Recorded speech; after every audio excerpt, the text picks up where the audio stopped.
Hello everyone to Law YouTube channel, and today's our topic is remedies available to parties of breach of contract. So let's start with today's topic, which talks about remedies available to parties of breach of contract. See, first of all we have to understand what is the meaning of breach. What breach says.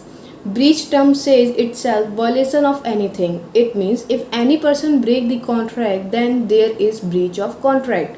Means अगर कोई person contract को break करता है, breach करता है, तो हम लोग यहाँ कहेंगे breach of the contract. Then what is the necessity of remedies in this concept. अगर किसी ने कॉन्ट्रैक्ट को ब्रेक किया है, ब्रीच किया है, तो इससे पार्टी क्या सफ़र करेगी, इससे पार्टी को क्या नुकसान होगा. ठीक है, ऑब्वियसली डैमेज होगा. Then that's why are Indian contract act 1872 provide us 5 kinds of damages. First one, ordinary damages. It says it is the normal damage, that type of damages which arises naturally and directly in the usual cause of things from the breach of contract itself. Example, अगर मैं 50 रुपये का pen अपने दोस्त को देती हूँ, वो ख़राब कर देता है, ठीक है, तो मैं सिंपली उससे 50 रुपये ले सकती हूँ. क्यों? Because it is the ordinary damage, it is a simple damage.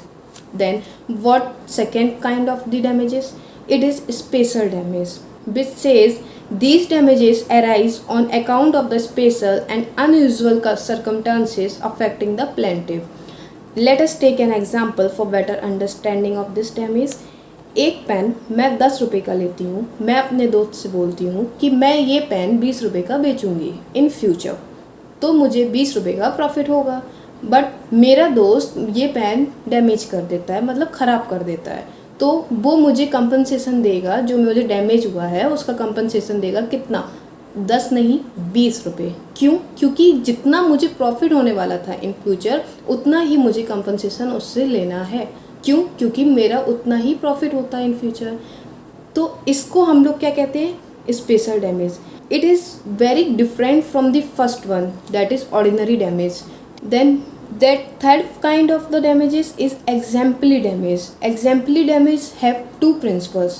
First, dishonor of the check via bank. मैं चेक को बैंक में लेके जाती हूँ, वो चेक बाउंस हो जाती है. क्यों? क्योंकि इनसफिशिएंट बैलेंस होता है, तो मुझे यहाँ डैमेज होता है. ठीक है, तो मैं ये केस कहाँ लेके जाऊँगी? ये केस मैं लेके जाऊँगी एग्जाम्पली डैमेजेस के under. Second principle of this damage, breach of contract of marriage. It means किसी ने अगर कहा है कि मैं तुमसे शादी करूँगा, but at the time of marriage he deny to marry her. ठीक है, तो इसको हम लोग क्या बोलेंगे? ये एक हो जाएगा breach of contract to marry. We can say that in conclusion, in exemplary damages, that these are the two damages which consider that monetary consideration is not adequate remedy. It is something more.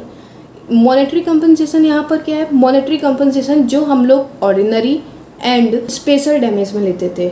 50 रुपये का pen मैंने अपने दोस्त को दिया, उसने ख़राब कर दिया, उसने मुझे 50 रुपये दे दिए, ये हो गया अपना मॉनेटरी कंपनसेशन. ठीक है, यहाँ पर मॉनेटरी कंपनसेशन से ज़्यादा हमको चाहिए होता है, वहाँ पर हम लोग कहते हैं ये this is damage of एग्जाम्पली.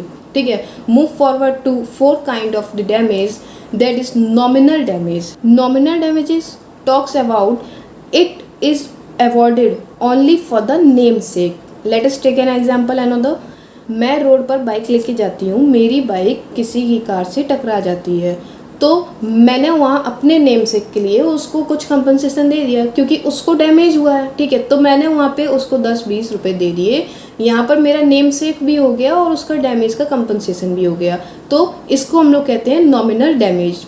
These are awarded only for the namesake. And fifth one is damages for the discomfort, and damage can be recovered for substantial. It means किसी के वजह से आपको कोई डिस्कम्फर्ट होता है, तो मैं उसके लिए डैमेजेस मांग सकती हूँ. Let's take an example that मैं अगर बस में जा रही हूँ, ठीक है, मुझे किसी और स्टॉपेज पे उतरना था, बट मुझे उस स्टॉपेज से पहले ही उतार दिया जाता है, तो मुझे यहाँ डिस्कम्फर्ट हुआ, तो मैं यहाँ पर कोर्ट में जाके कह सकती हूँ कि मुझे इस पर्सन के प्रोवाइड होता है यहाँ पर. सो In conclusion, these are all 5 kinds of damages which are provided under Indian Contract Act 1872, and depending on these kind of the damages, compensation will be given to the sufferer party. Now let us take a second remedy of the party of breach of contract, which is suit for specific performance. It says the actual carrying of contract as agreed.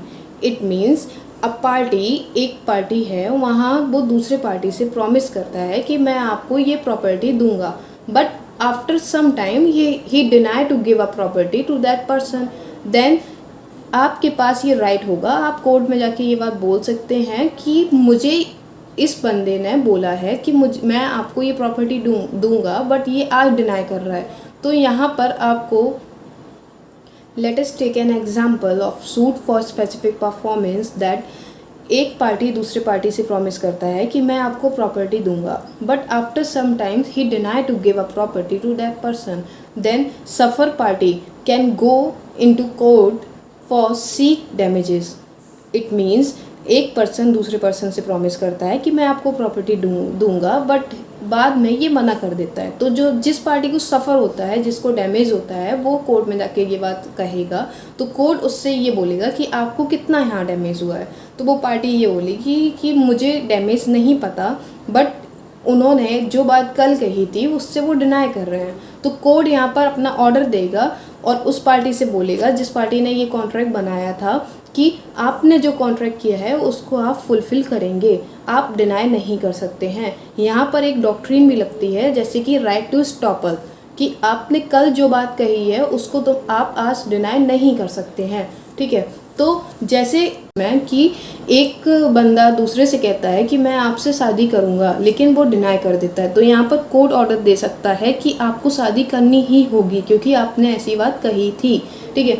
ये एक सिर्फ example है. In real life court never force to anyone to marry with anyone. So last and final of the remedy of the breach of contract, that is suit for an injunction.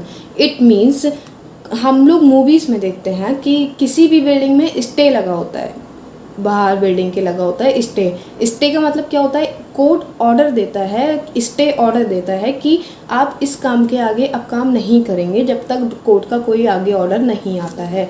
तो ये remedy आपको क्या बताती है कि it is an order of a court restraining a person from doing a particular act. यहाँ पर court का स्टे ऑर्डर आता है, वो आपको स्टॉप करता है कोई पर्टिकुलर एक्ट करने से. These are all 3 remedies which are given under section 73 of the act, provides that when a contract has been broken, the party who suffers by such breach is entitled to receive from the party who has broken the contract.